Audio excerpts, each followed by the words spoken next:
هوتل. سلام علیکم، خوب هستین؟ جان جور بخیر باشین دوستای عزیز. زمینی هوتل است که ما گرفتیم. خلیفه علی گچکار در جریان کار است. نیروی کارم تقریبا فعلا 100 نفر هستیم. در هوتل این بچه ها کار کرده. انشالله کارم در خلاصی است، چیزی هم نمانده.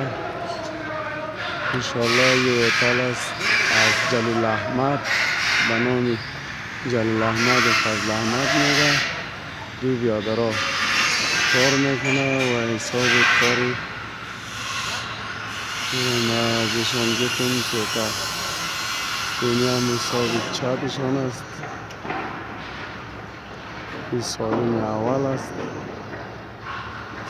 سالن اولش است که این خط دوره خط ریل است. ریل برای عروس و دامادشان، خطیر عروس و دامادشان ریل میره هم استیجشان. این سالن اول بود.